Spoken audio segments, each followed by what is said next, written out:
थी।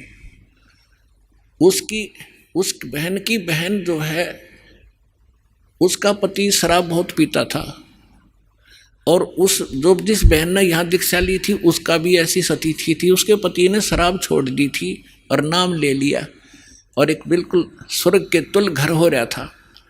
तो उसकी बहन का वहाँ आना हो गया, जो दीक्षा किसी और से ले रखी थी, किसी दूसरे पंथ से, और साथ में दूसरी साधना भी करती थी अपनी जो परंपरागत प्रचलित।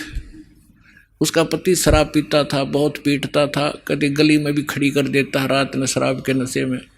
अब मैं बाहर खड़ी रहती हूँ, कुंडी लगा के भीतर पड़ कर सो जाता, सवेरे उतरे शराब जब खोल कुंडी ने, इतनी दुखी हूँ मैं।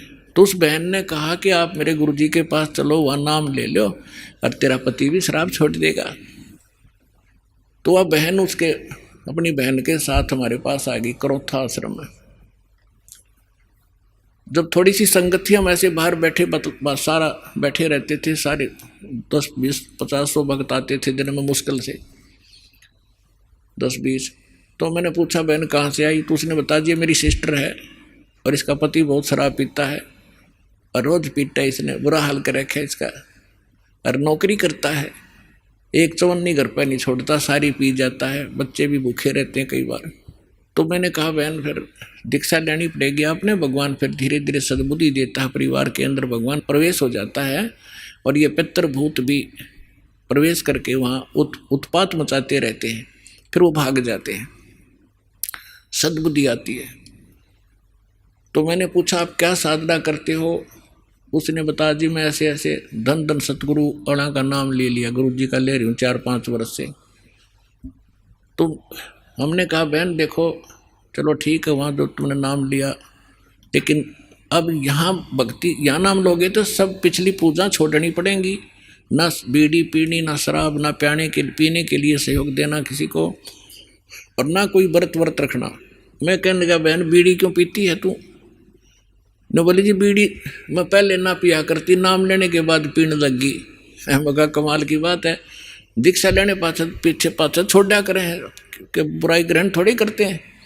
तो उसने क्या बताया जी, जिस सत्संग में हमारे गांव में होता था सत्संग, हम वहाँ जाती थी तो वो सभी को बीड़ी वितरित करती थी प्रसाद के रूप में, एक प्लेट में डाल के, और साथ में एक माचिस और सींक रख देती थी, और न्यू क्या करती पीले पीले प्रसाद है होता है। मैं ना पिया करती पहले, पर उन्हें शिकायत दी, पीने लगी, यह बीमारी और ला ली मैंने, तो इसको तो मैं छोड़ दूंगी। फिर उसने बताया कि मैं व्रत रखती हूँ। मैं कौन सा व्रत रखती है? कि शुक्रवार का।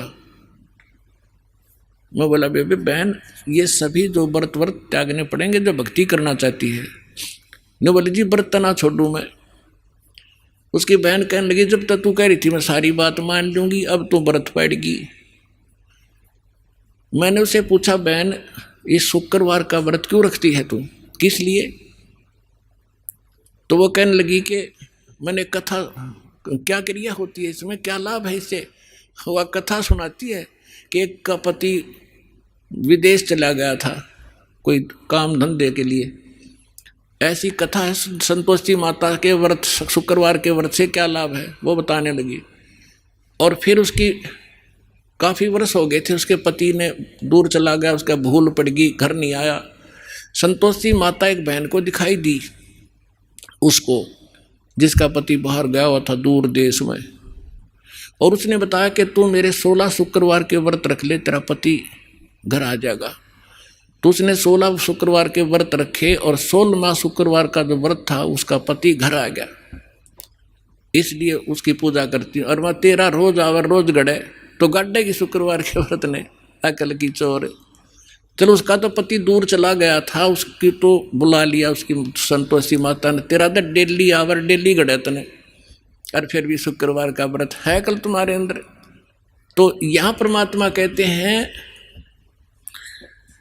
कि संसारी दी